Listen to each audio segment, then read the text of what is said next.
El padre Johnny Alberto Zambrano Montoya nace en la ciudad de La Grita, sacerdote de esta iglesia local de San Cristóbal desde hace 16 años, bachiller en teología por la Pontificia Universidad Javeriana, licenciado en teología y licenciado en educación, mención filosofía, por el Instituto Universitario Eclesiástico Santo Tomás de Aquino, licenciado en comunicación social, mención desarrollo social por la Universidad Católica Cecilio Acosta, licenciado en teología pastoral, con especialización en doctrina social de la Iglesia y doctor en teología pastoral por la Pontificia Universidad Lateranense de Roma.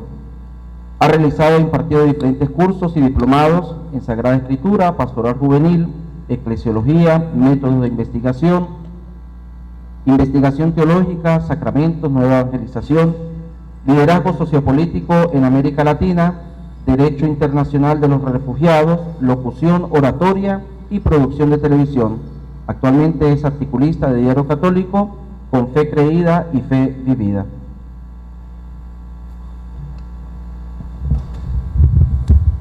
Buenos días a todos. Quiero indicar dos cositas. La primera de ellas es que con mucho gusto acepto presentar esta ponencia, que va a tener una dificultad al no hacerla el mismo autor, quizás algunos énfasis, sobre todo en la voz, para reforzar algo propio de él no lo vamos a tener, entonces corremos ese riesgo.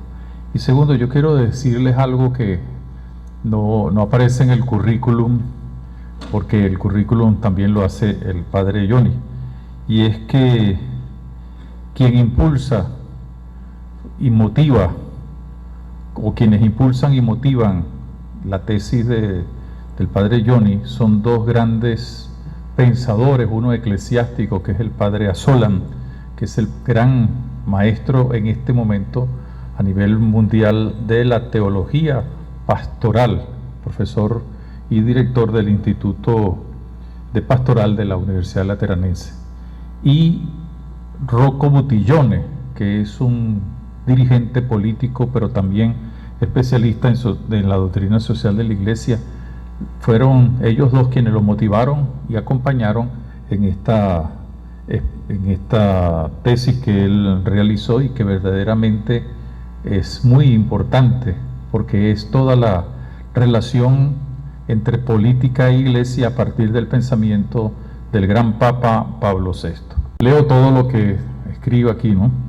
Salud y paz a todos los hermanos en la fe, señores obispos, y en especial saludamos a Monseñor Trino, que me complace mucho que nos haya acompañado desde ayer, en parte por su experiencia, en parte por su sabiduría también, pero sobre todo por su fraternidad y cercanía con esta diócesis de San Cristóbal, ya que fue alumno de este seminario, ¿no? Todos los rasgos de santidad que tiene los aprendió aquí en el seminario del Táchira. Queridos presbíteros, religiosos, seminaristas y fieles laicos presentes en este auditorio del Seminario Diocesano Santo Tomás de Aquino, quienes nos hemos venido reuniendo a lo largo de estos 4 capítulos con el objetivo de conocer, profundizar, reflexionar y hoy de manera especial evaluar el camino pastoral de la Iglesia local de San Cristóbal en estos 100 años que celebramos. Un elemento importante en distintos ámbitos de la vida del hombre es planificar. El hombre planifica su vida familiar, su preparación académica, la búsqueda de sustento con su trabajo, su vida social, sus actividades recreativas, como por ejemplo una excursión, así como su vida espiritual, significada como una peregrinación.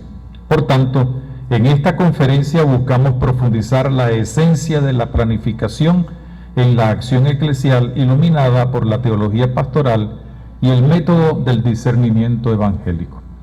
La reflexión previa a este momento por medio de libros, artículos, experiencia académica y personal permitió que surgieran algunas interrogantes que luego de un proceso de discernimiento se sintetizaron en 3 preguntas que buscamos responder. En primer lugar, no se puede hablar de un plan de pastoral para la acción eclesial sin hablar de la ciencia que lo fundamenta. Por ello, ¿qué es la teología pastoral y qué aporta al trabajo evangelizador de una comunidad eclesial. En segundo lugar, al ofrecer una descripción de esta ciencia es necesario conocer cómo se ha desarrollado en América Latina el camino de la teología pastoral a través de la planificación pastoral. Y en tercer lugar, desde esta experiencia latinoamericana, iluminar a la iglesia local de San Cristóbal. ¿Con qué método pastoral se puede continuar la renovación y misión iniciada hace 100 años? Por tanto, esta reflexión la sintetizamos en 3 palabras: definición, experiencia y propuesta metodológica. En vista a la limitante sitúa y se realiza en el tiempo. Esto marca la dimensión histórica de la fe. La revelación posee esta dimensión histórica, no como referencia a un acontecimiento del pasado, sino como estructura, método y contenido. Esto permite adentrarse en el estudio de la realidad concreta existente, configurada históricamente, buscando hacer teología en conformidad con la estructura de la fe, una fe que es creída y que es vivida. La acción cristiana no es la expresión de la fe, es mucho más, es dimensión constitutiva del acto de fe. Por ello, cuando se dice que la teología de la fe, que trata de comprenderse en esa fe, está también incluida la acción. No se trata solo de que la teología tenga que hacer referencia a la praxis, valorándola y enjuiciándola. Se trata, en cambio, de que la teología reflexione desde la praxis, de tal modo que el quehacer teológico resulte determinado, estimulado y orientado por la praxis de la fe. Al buscar dar una dimensión práctica a la teología, es necesario colocar en marcha una reflexión en la que ya no se vea la praxis como actuación sucesiva de datos preestablecidos por la teoría, sino como lugar originario de elaboración de la teoría misma. Esta nueva reflexión de la acción es la teología pastoral. Por tanto, la presencia de la teología pastoral, de hecho, garantiza la pastoralidad de toda la teología. Entremos en un poco de historia con brevedad. El carácter relativamente joven de la disciplina teológico-pastoral no debe hacernos olvidar que siempre ha existido una reflexión implícita que nace de la praxis eclesial y que ha evolucionado en las necesidades históricas. En un cristianismo homogéneo durante el medievo, la pastoral se identificó con la cura de almas. Luego el Concilio de Trento dio una respuesta a la progresiva separación entre cristianismo y cultura propia del modernismo, delineando un programa de renovación a partir de la acción del pastor, la tria munera, enseñar, santificar y gobernar, desde una mirada ad intra, hoy expresada en las áreas de martiría, liturgia y diaconía. Esta fractura iglesia-mundo del tiempo de la Ilustración es el motivo de nacimiento de esta disciplina con el encargo de la emperatriz María Teresa de Austria en el siglo XVIII al abad Rautenstrauch de elaborar una reforma de los estudios teológicos de la Universidad Estatal, buscando colocar los estudios al interés del Estado. Esta reforma crea la teología pastoral con el deseo de que los pastores formen no solo buenos cristianos, sino también buenos ciudadanos. En este sentido, Sergio Lanza expondrá en varios de sus textos que gracias a esta reforma ajena a la fe, surge y toma forma la teología pastoral en relación con la acción eclesial, la comunidad, en cuanto percibe que la acción de los apóstoles, de los pastores, resultaba inadecuada a los nuevos tiempos. Consecuencia de ello, se comienza a escribir los primeros manuales a partir del siglo XIX, siendo el mejor remedio para que la religión cristiana recuperara su papel de guía de la sociedad, como lo había sido en el medievo y lastimosamente lo había perdido en la modernidad. En los primeros decenios del siglo XX se percibió la incapacidad de promover una renovación de la vida eclesial a partir de una teología pastoral concentrada en la acción del pastor y se comienza a intuir con los factores históricos culturales que los factores históricos culturales son determinantes, ya que la renovación de la Iglesia debe pasar por esos factores. Entre los nuevos elementos del siglo XX tenemos la pastoral de conjunto y el aporte de las ciencias auxiliares. Sobre todo esto se desarrolla en la maduración del Concilio Vaticano II, que tiene de fondo una teología pastoral ad intra de la Constitución Lumen Gentium y ad extra en la Constitución Pastoral Gaudium et Spes. San Juan XXIII y San Pablo VI, en medio del concilio, persuaden en sus discursos que el progresivo distanciamiento de la Iglesia respecto al mundo no podría resolverse solo mediante un magisterio que reflejará una reflexión racional iluminada por la fe, que era necesaria también una investigación que desembocase en palabra generadora de vida y acción. San Juan Pablo II y Benedicto XVI han mantenido esta línea.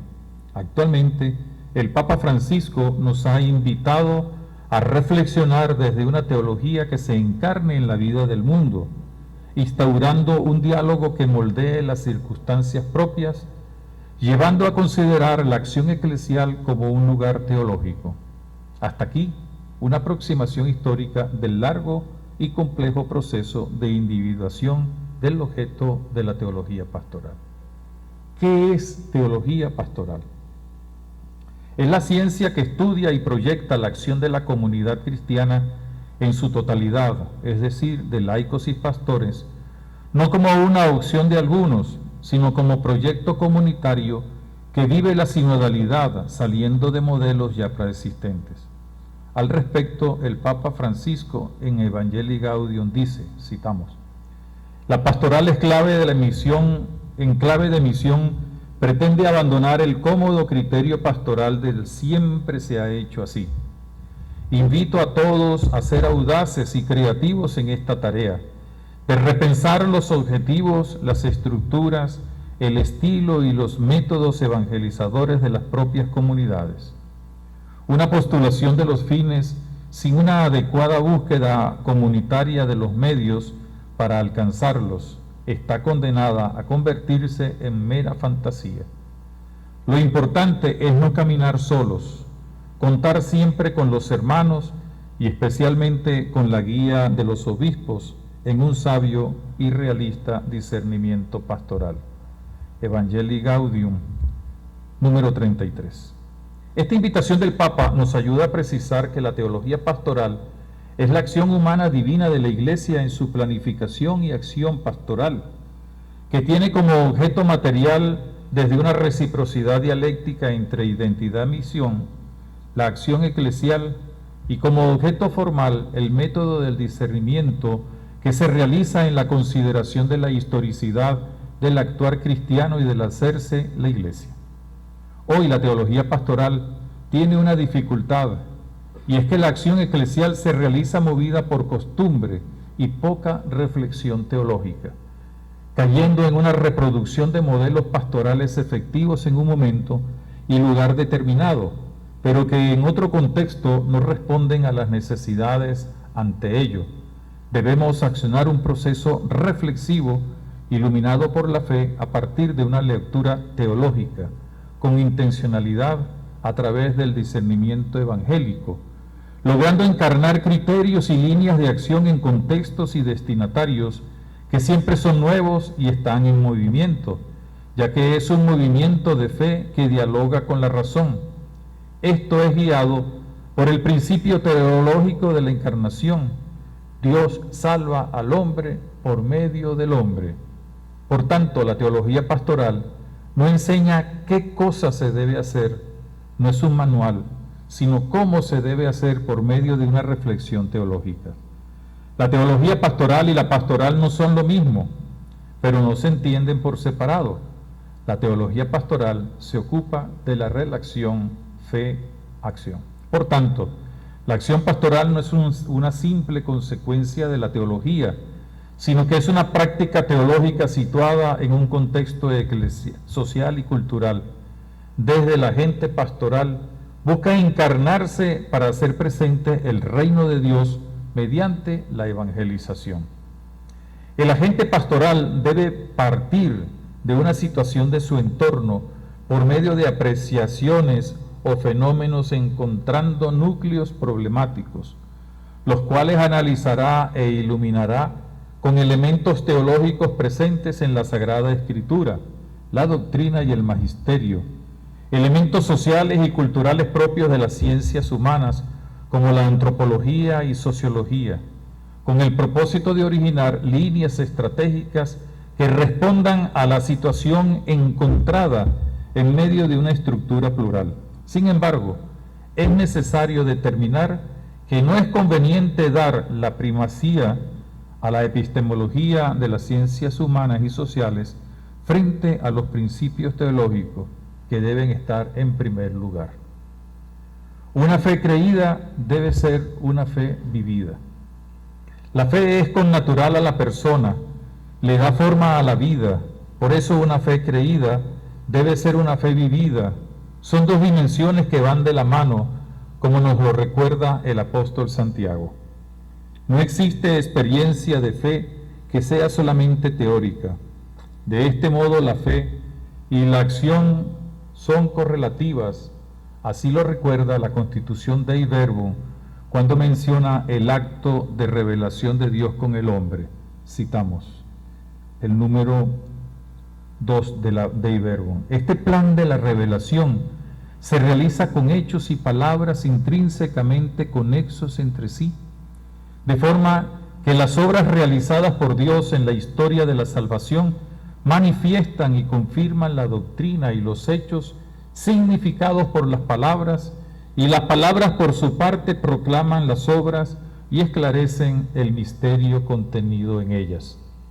Lo que precede a la acción pastoral no es el conocimiento de la fe, sino la vida personal y eclesial que inspira esa fe. Por tanto, la acción es constitutiva del acto de fe. Al respecto, la Gaudium et Spes indica, dice, se equivocan los cristianos que pretextando que no tenemos aquí ciudad permanente, pues buscamos la futura, consideran que pueden descuidar las tareas temporales, sin darse cuenta que la propia fe es un motivo que les obliga al más perfecto cumplimiento de todas ellas, según la vocación personal de cada uno. Pero no es menos grave el error de quienes, por el contrario, piensan que pueden entregarse totalmente del todo a la vida religiosa, pensando que ésta se reduce meramente a ciertos actos de culto y al cumplimiento de determinadas obligaciones morales. El divorcio entre la fe y la vida diaria de muchos debe ser considerado como uno de los más graves errores de nuestra época. Número 43 de la Gaudium et Spes. Ahora, vale la pena preguntarse, ¿en qué se distingue la eclesiología de la teología pastoral? En que la eclesiología responde a la pregunta ¿qué es la iglesia? Y la teología pastoral, ¿qué cosa debe hacer la iglesia aquí y ahora? Por ello, la teología pastoral es heredera del aprendizaje y experiencia que posee la iglesia en vista a apuntar a la acción eclesial. Tanto el conservadurismo como el progresismo son herejías de la acción eclesial. El discernimiento está más abierto a la dinámica y la hermenéutica de la continuidad. La acción pastoral revela la acción de Dios que se revela en la historia, haciendo de ella un lugar teológico. La historia no es solo un lugar de vivencia de la fe, sino un lugar de relectura y surgimiento de nuevos elementos para la fe. Cada lugar y momento determinado debe acoger el mensaje salvífico con sus coordenadas propias. La Gaudium et Spes se enseña que la iglesia se convierte en un lugar de diálogo y encuentro con el mundo y la historia. La sacramentalidad de la iglesia se hace también acción. En virtud de esta ineludible relación entre fe y acción pastoral, resulta contradictorio afirmar, soy creyente, pero no practicante. Será en la acción pastoral donde se verificará la fe verdadera. El primer encuentro con Jesucristo y la fe no es intelectual, sino experiencial. Al respecto, Pablo VI en Evangelii Nuntiandi 41 expresaba: el hombre contemporáneo cree más a los testigos que a los maestros, y si creen en los maestros es porque son testigos. En virtud de esto, la acción pastoral compromete a la persona entera y desvela su interioridad, revela el mensaje y el mensajero. Contiene una teoría que queda al descubierto, donde los gestos y las palabras son portadores de significado. La acción pastoral es en cierto sentido ya la totalidad del mensaje. Por consiguiente, la identidad de la acción pastoral se da en la relación de reciprocidad entre teoría y acción. Son correlativas y tienen intencionalidad siempre. Es la lógica epistemológica del Concilio Vaticano II que la Gaudium et Spes expresa en sus dos partes. A través de un diálogo hermenéutico entre el método inductivo y deductivo, originando que la primera parte ilumina la segunda y la segunda fundamenta la primera, en clave de discernimiento que se convierte en método. Nos lo dice la Gaudium et Spes. La constitución pastoral sobre la Iglesia en el mundo de hoy, aunque consta de dos partes, tiene intrínseca unidad. Se llama constitución pastoral porque se apoya en principios doctrinales y quiere expresar la actitud de la Iglesia ante el mundo y el hombre contemporáneo. Por ello, ni en la primera parte falta la intención pastoral, ni en la segunda la intención doctrinal.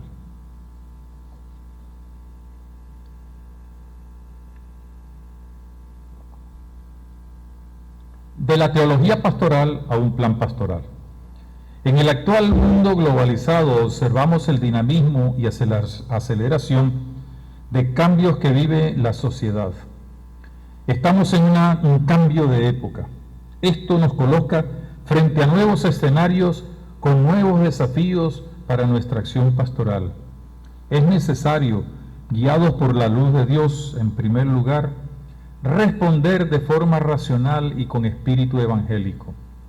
En segundo lugar, aprovechar los dinamismos propios de cada diócesis para crear alianzas que fortalezcan las distintas realidades que se desean atender en espacios y tiempos determinados. En tercer lugar, desarrollar una nueva evangelización renovada en expresiones, métodos y ardor. En cuarto lugar, ofrecer una respuesta desde la pastoral de conjunto que ilumine el plan pastoral. Una motivación para la planeación de la acción pastoral de la Iglesia se encuentra en la pastoral de conjunto, considerada como la acción coordinada de toda la Iglesia como cuerpo de Cristo y pueblo de Dios. Un pueblo que tiene como cabeza a Cristo y cuyos miembros ejercen diferentes ministerios, carismas y servicios, pero son iguales en dignidad por el bautismo y la misión de difundir el reino de Dios. De esta concepción de Iglesia, fruto del Vaticano II, surge la necesidad de una vida de participación, comunión y misión en la acción unificada de la evangelización. El canónigo Boulard y el padre Motte, en Francia, son los artífices del concepto de pastoral de conjunto, fruto de la descristianización del mundo occidental, que impulsó un nuevo concepto de iglesia con una demanda de acción apostólica coordinada de todas las instituciones eclesiales. Ellos señalan 3 elementos básicos para realizar la pastoral de conjunto: un terreno delimitado, un equipo y un método. En primer lugar, el terreno es la zona humana que debe ser evangelizada, acompañada de ambientes geográficos y culturales. Por ejemplo, el terreno del tachirense con su antropología propia y diversas formas y culturas que dependen de los mismos centros de influencia con funciones coordinadas.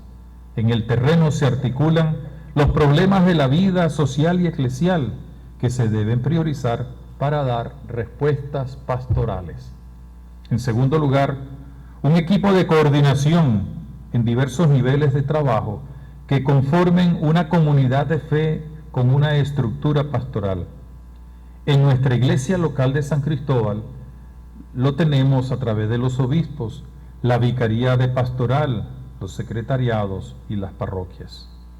En tercer lugar, un método que indique cómo partir de la realidad discernir la luz de la fe y la encarnación, proponiendo un plan de trabajo que defina claramente objetivos, responsables y recursos.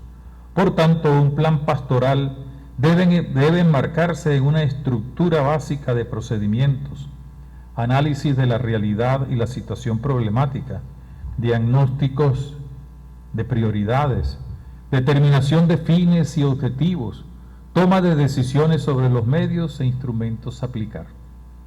En este proceso pueden aparecer algunas tentaciones. La tentación de la indiferencia por falta de actualización, la tentación del endurecimiento hostil, donde todo se centra en lo escrito aferrándose a un pasado considerado siempre mejor, sin dejarse sorprender por Dios. Buscar vendar heridas sin primero sanarlas, tratando los síntomas y no las causas de los problemas. La tentación del conformismo, buscando solo adaptarse a las circunstancias, sin deseos de renovación.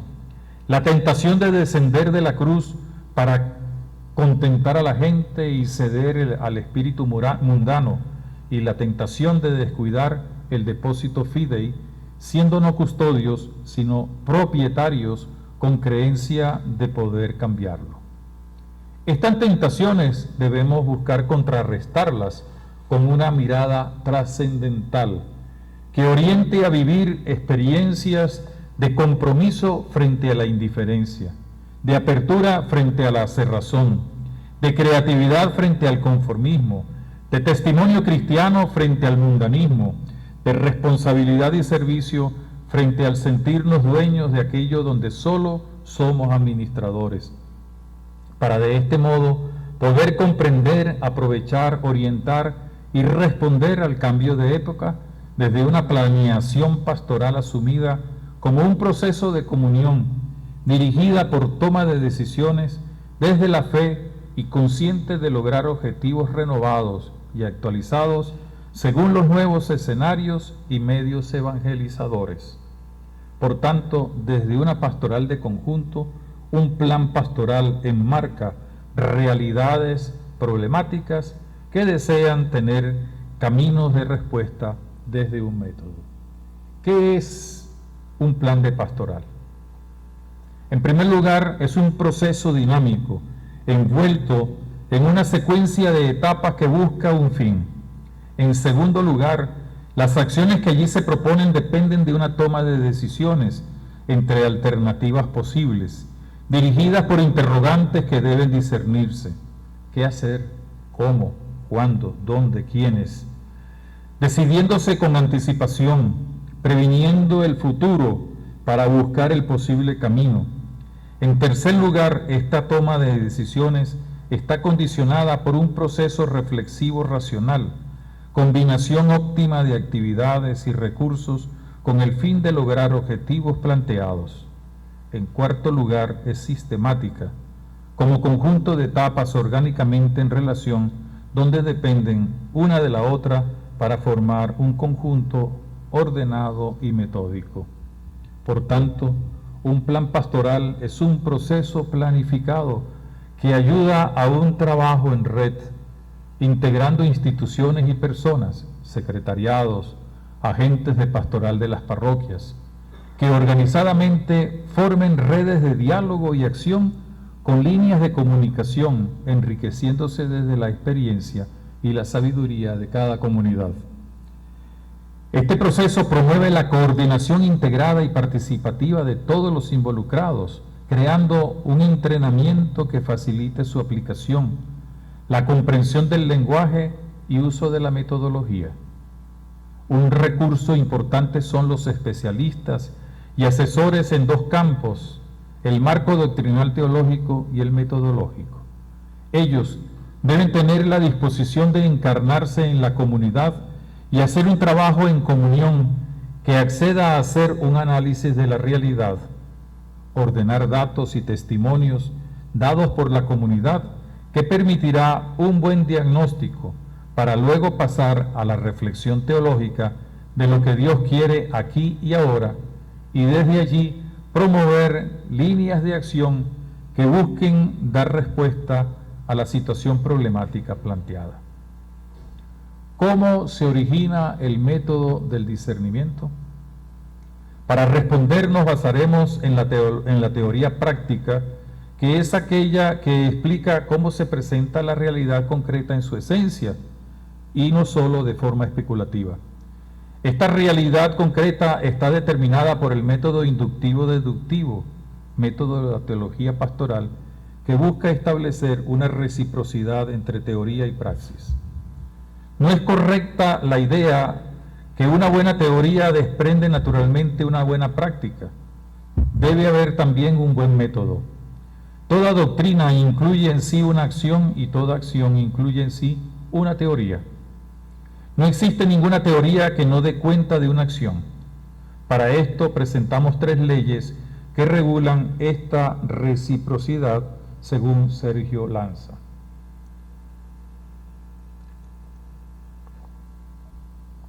La primera ley es la indeductibilidad de la praxis respecto a la teoría.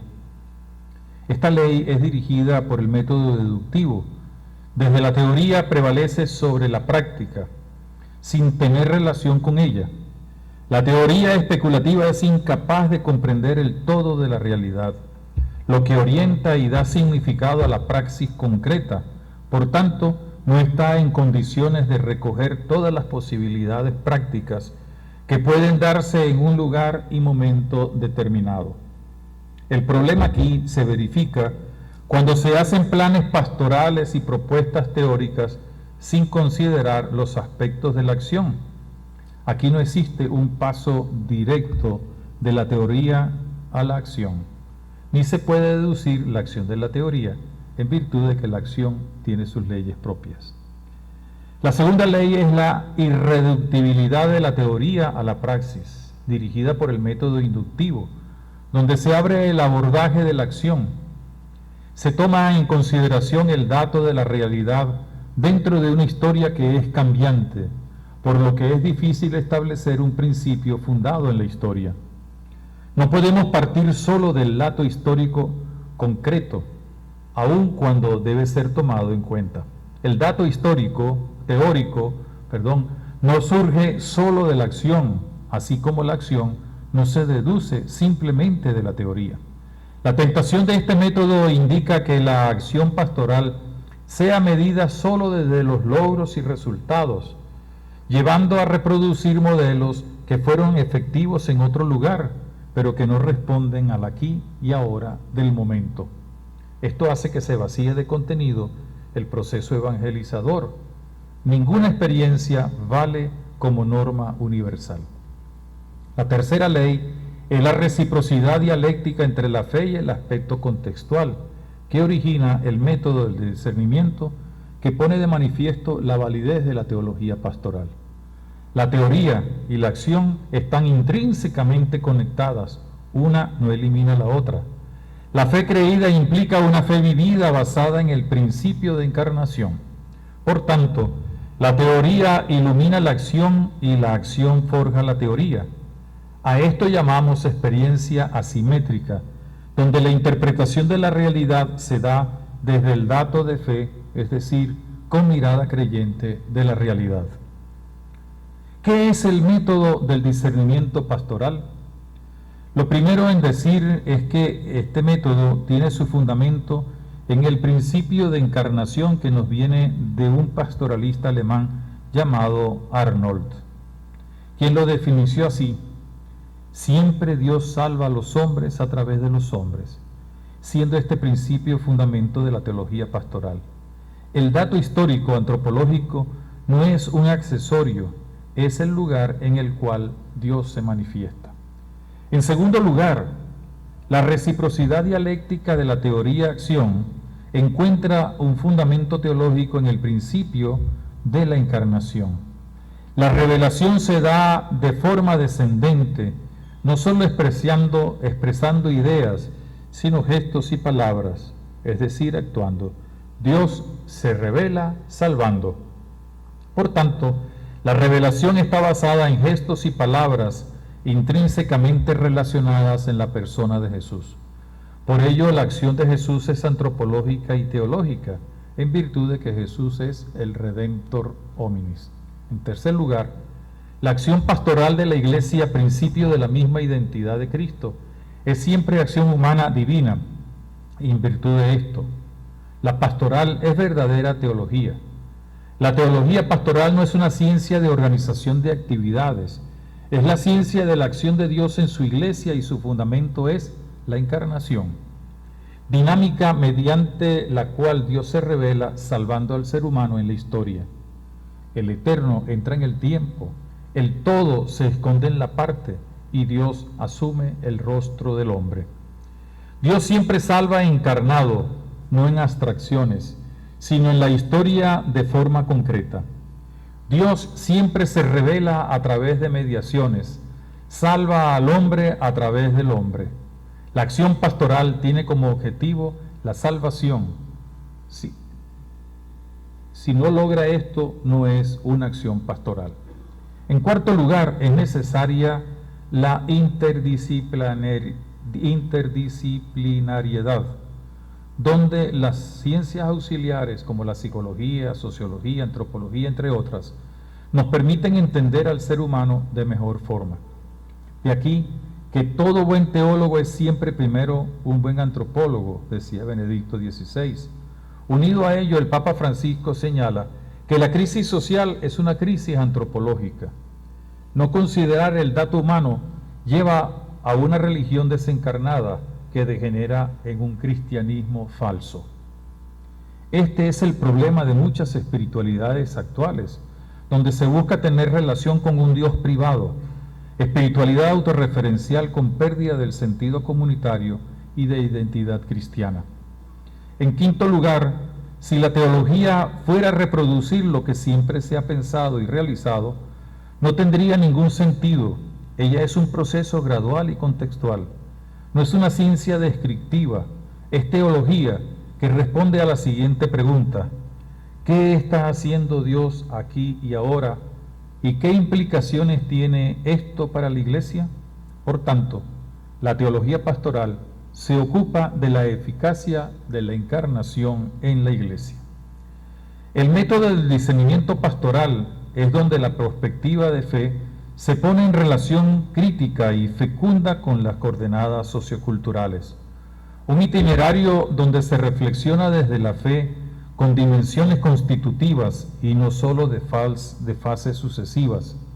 Los criterios de otras disciplinas teológicas o ciencias humanas colaboran en la construcción de una original elaboración con dimensión criteriológica.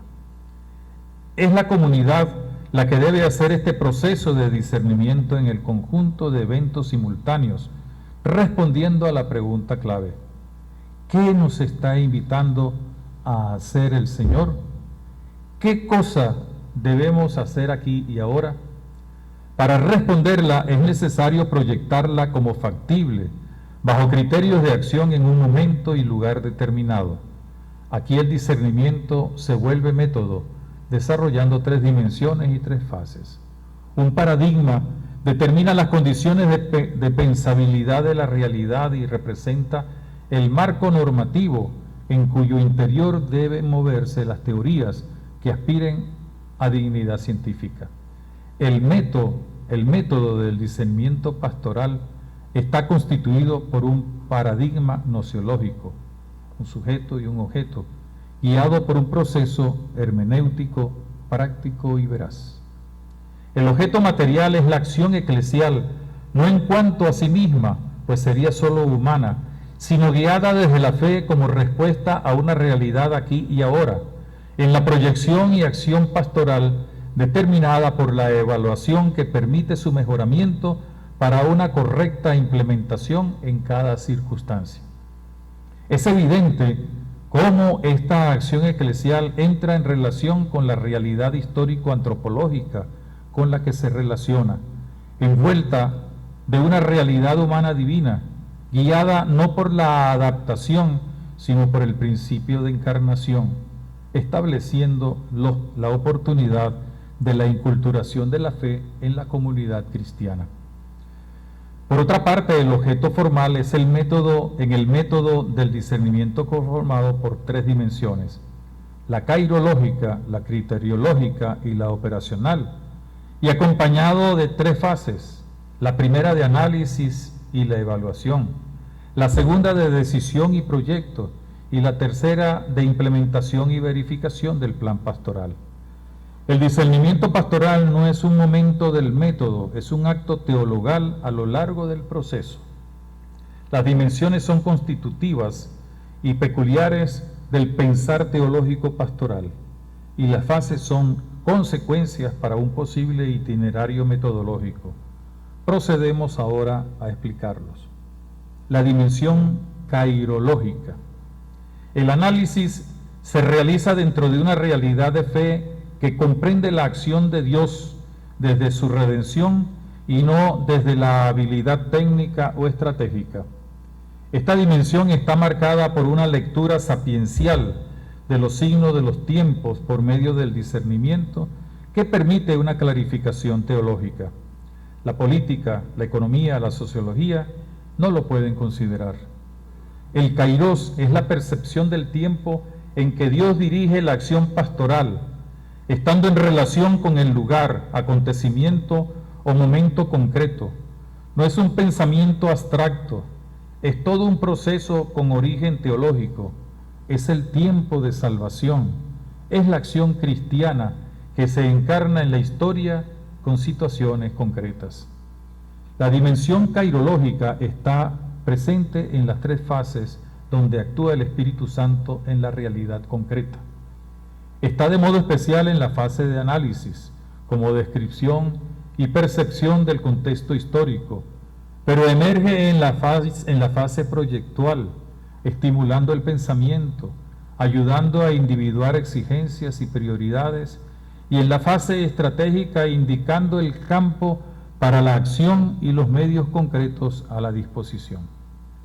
La dimensión criteriológica, es decir, los criterios son el carácter normativo de la acción y dan el éxito a la elaboración teológico-práctica. Son leyes generales del actuar pastoral, pero deben estar operantes en todas las fases del itinerario metodológico. La dimensión cairológica y operativa no pueden estar sin la dimensión criteriológico que guía. Es necesario diferenciar entre principio y criterio.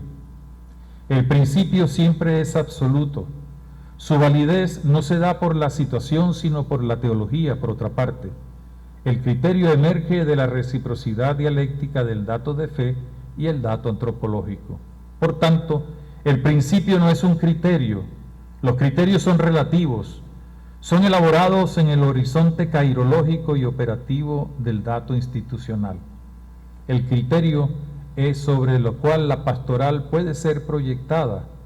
El teólogo pastoralista ilumina, no crea dogma. Por esto los criterios se pueden ir perfeccionando en esta dialéctica asimétrica entre teoría y práctica. Los criterios no existen en abstracto, son un lugar teológico, por ejemplo, el diálogo. Dimensión operativa. La intencionalidad proyectual y operativa está inscrita en el patrimonio genético de la teología pastoral. Busca ir más allá de un planteamiento interpretativo de la pastoral. Ella coloca al descubierto la intencionalidad renovadora con la que se estudia la acción. Si no es así, es manipulación. Es una debilidad ejecutar la actividad pastoral eclesial sin una reflexión teológica que la acompañe. Hay que vigilar críticamente el uso de la categoría adaptación, que es la proyección de la repetición de un modelo de acción procedente en un contexto nuevo y diverso. Por ello, no podemos hablar de adaptación, sino de encarnación. La gracia de estado de un teólogo no puede sustituir a la de un pastor que vive con su gente. La determinación de recursos e instrumentos es algo operativo, pero la persona es totalmente determinativa al momento de hacer un plan pastoral. Es necesario estar dentro de la realidad. Esta dimensión no se reduce a la fase de actuación y verificación, sino que está presente en la fase analítica para individuar las dinámicas de acción eclesial en el contexto para orientarla. Ahora, ¿cómo se construye la ruta de este método desde la teología pastoral? El itinerario metodológico consta de 3 fases. Primera, el análisis y la evaluación. Esta fase se hace con los ojos de la fe, con mirada teológica desde la dimensión cairológica, buscando la necesidad que hay en la comunidad eclesial que está en camino de conversión pastoral. Para ello, es necesario analizar qué está sucediendo, buscando cuál es el propósito de Dios con ella. La acción pastoral no es ideológica, es necesario el discernimiento, el cual se hace desde los signos de los tiempos, captados a la luz del Evangelio. Esta fase no se puede realizar si no se ora y se coloca en las manos de Dios. Cuantitativamente se busca qué cosa se logra materialmente y cualitativamente qué se logra en la vida de las personas. Aquí es necesario apoyarse de las ciencias humanas, como ya lo hemos mencionado. Por tanto, esta fase no se reduce a una mera descripción, sino que comporta una interpretación y valoración, en otras palabras, un juicio pastoral sobre la situación.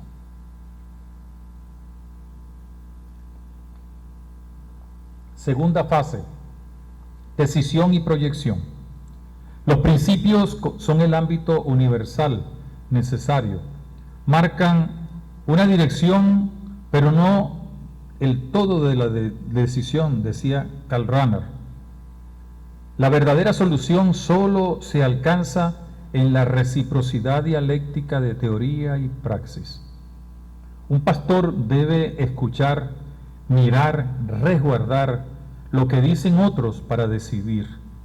La decisión marca el plan pastoral, pero no basta decidir, hay que plasmarlo en un proyecto que no obedece a la lógica pragmática, sino a la lógica de la fe. El proyecto debe estar compuesto de orientaciones y programación, con objetivos, medios, instrumentos y sujetos alcanzables. La acción humana es siempre intencional, por ello debe ser proyectual. Un ejemplo lo tenemos con la praxis de un consejo pastoral parroquial. Se escucha el parecer de quienes son la voz de varios ámbitos y sectores de la parroquia, y se hace un discernimiento comunitario. Más uno, quien lo preside, debe decidir y decir por qué decide. Este es el responsable de lo que se decide y converge a los demás en la decisión. La decisión pastoral no la puede hacer solo el pastor de forma arbitraria. Necesita el discernimiento de la comunidad en consejo. Es un servicio de la potestad dada por el Espíritu Santo para la edificación de la comunidad. Con la elaboración criteriológica de fe y contexto en reciprocidad dialéctica, se identifican los objetivos con concreción que mencionamos a continuidad. Primero, las orientaciones. Se formulan con objetivos de carácter general, que captan la urgencia y el impacto en el tejido cultural y trazan el horizonte de comprensión activa de una problemática. Mirando a la iglesia local, se decide cuáles deben ser los temas con necesidad pastoral y se presenta en un plan pastoral trienal. Las orientaciones para un plan pastoral se dan en un hecho concreto, un tiempo extenso, según la exigencia, oportunidad y disponibilidad de la situación. Individua objetivos, no más de 3, y puntualiza medios. Por tanto, indica en forma general líneas e instrumentos de acción con carácter de referencia de una detallada programación que debe tener el proyecto. Segundo, el proyecto, que da forma operativa primaria a la decisión pastoral identificando objetivos concretos a medio y largo plazo y las condiciones de pertinencia teológica y operativa de los mismos. Es desarrollado en un tema específico de los presentados en las orientaciones del plan pastoral. Cada parroquia lo discierne y aplica según sus categorías espaciotemporales. El proyecto indica un momento del itinerario de reflexión teológica sobre la acción eclesial, dando forma operativa a la decisión pastoral que resulta del análisis y evaluación de la situación problemática. Presentamos algunas características. El proyecto edifica a la comunidad, crea una estructura sinodal de participación, comunión y corresponsabilidad de los miembros de la parroquia a nivel comunicativo, decisional y estructural que experimenta y crea comunión. La Eucaristía es una figura sacramental de esta experiencia. El proyecto a la vez educa la comunidad eclesial. Un enemigo es el pluralismo al que están sometidas las comunidades. El diálogo es un elemento que ayuda. El crear comunión a través del diálogo produce tolerancia, vence la indiferencia con proximidad, respeto, abstención del juicio precipitado, paciencia y perdón. Esta situación del conflicto lleva a la búsqueda de crear un diálogo por medio de argumentos que motiven la profundidad y crecimiento. Sin embargo, el conflicto forma parte de la vida. Por otro lado, el proyecto activa el testimonio y la solidaridad. Es la responsabilidad de la evangelización de la comunidad sobre su territorio. Así, la determinación topográfica pasa de modalidad organizativa a responsabilidad de evangelización en proximidad. Por tanto, el proyecto cuenta con los objetivos concretos y la pertenencia teológica y operativa del mismo, preparando así la próxima fase, la programación.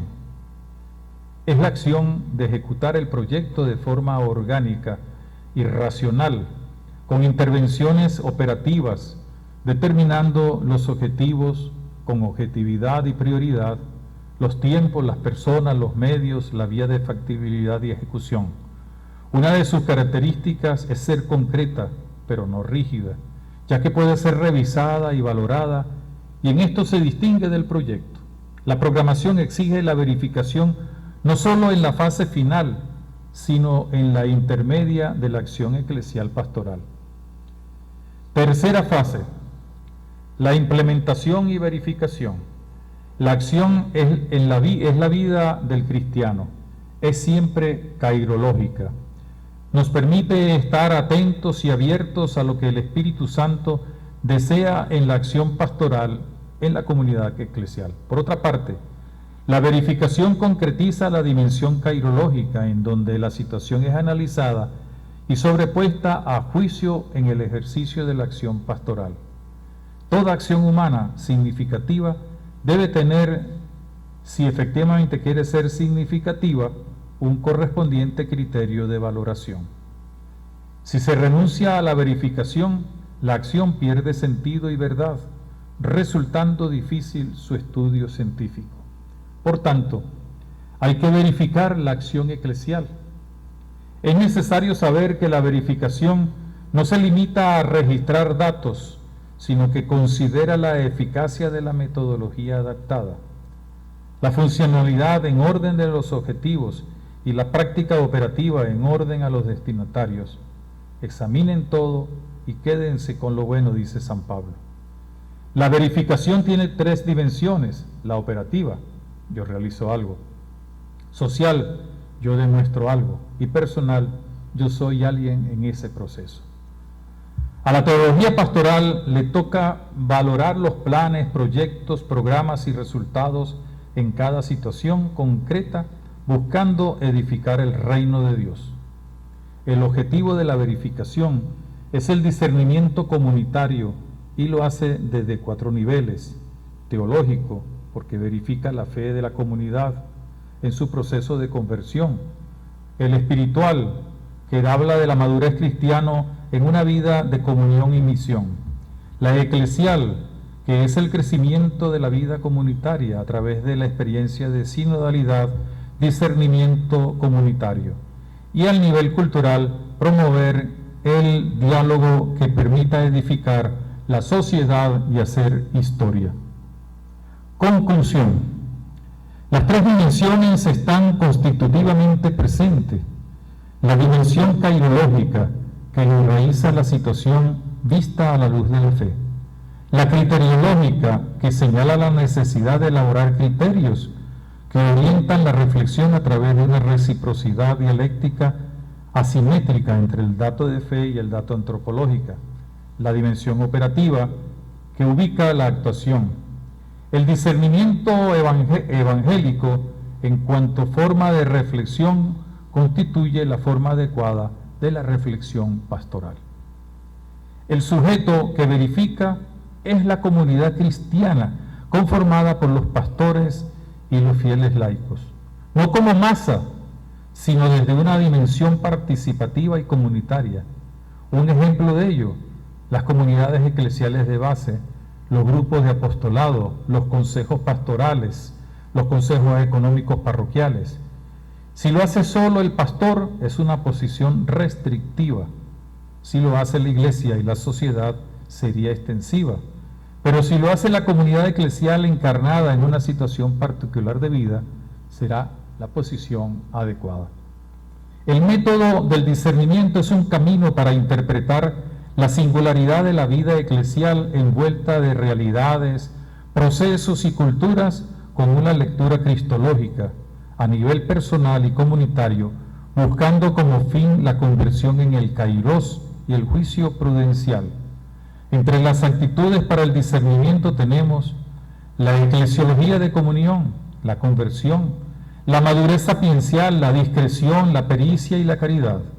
Entre los criterios se deben partir de las fuentes, Sagrada Escritura, tradición y magisterio, como referimiento eclesial, unido a la antropología, la cultura y la sociología. Los objetivos deben precisar los sujetos, ejecutores y destinatarios, características específicas del contexto, efectos que se esperan, etapas, medios e instrumentos. Para el discernimiento de un plan de pastoral se proponen los siguientes pasos. Primero, formulación del problema evidenciado. Segundo, un corazón disponible a la voluntad de Dios. Tercero, reflexión personal y comunitaria acompañada del silencio para entrar en proceso dialogal.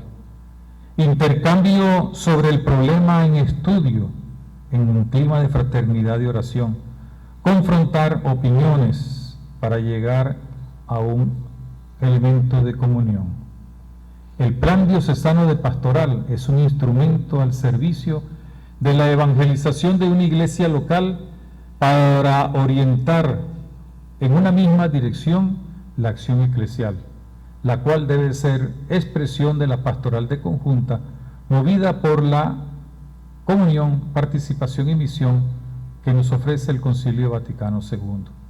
Las conferencias generales del Episcopado Latinoamericano, el Concilio Plenario de Venezuela, el segundo sínodo de esta iglesia local y el actual sínodo llamado de la sinodalidad facilitan los procesos para la nueva evangelización.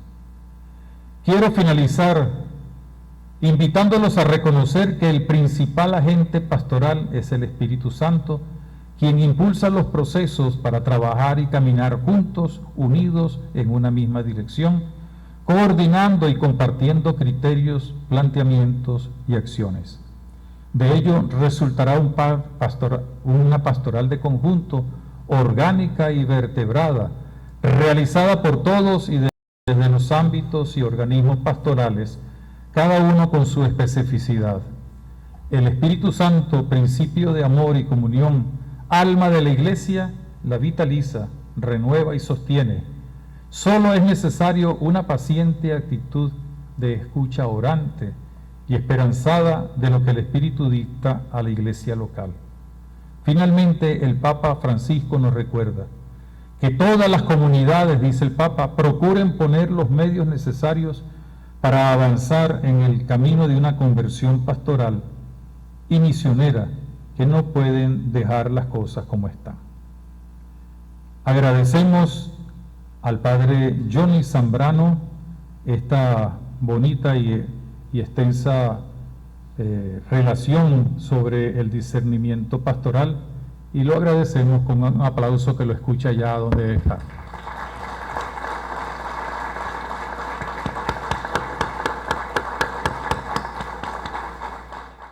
Unidos por la fe y por el amor, en la iglesia de Táchira una voz, proclamamos y cantamos, somos pueblo, nación santa del Señor.